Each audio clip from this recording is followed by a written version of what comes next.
They are graceful and one of the most peaceful and tranquil animals in the ocean.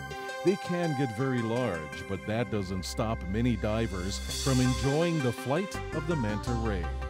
We're just beginning to learn and understand more about these beautiful creatures thanks to the Manta Pacific Research Foundation.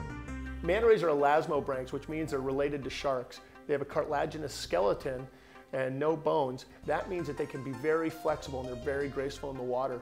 Manta rays have no teeth, they have no tail stinger, they're shy and completely harmless.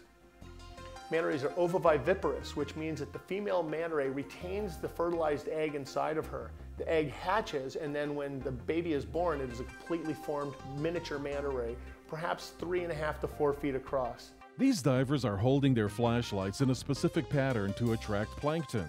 Attract the plankton, you then attract the manta. The plankton that manta rays survive on generally comes from a healthy reef.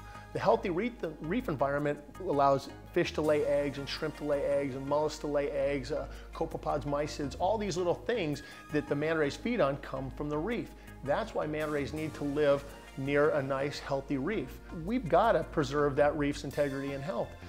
Some of the things that we find are important is that we'd like the divers to literally sit or kneel on the bottom in the sandy area and have the snorkelers stay on the surface. That gives the manta rays plenty of room to maneuver. In the year 2000, the manta was being commercially fished for its meat in Indonesia. As a result of years of harvesting, the stock was depleted to almost zero.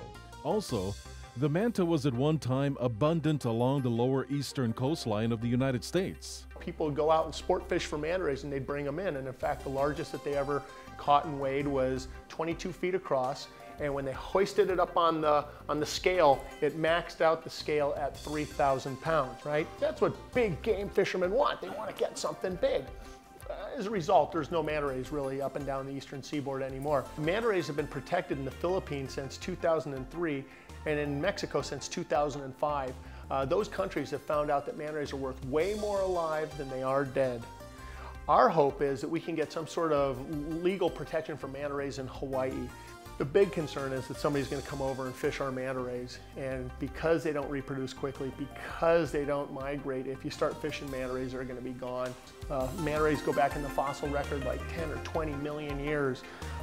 They really need to be here another 10 or 20 million years, and we can start by making it illegal for people to kill or intentionally harm manta rays. Conservation is the key to keeping these animals from becoming extinct. Like all creatures of the sea, the manta ray is yet another part of what makes our island waters unique.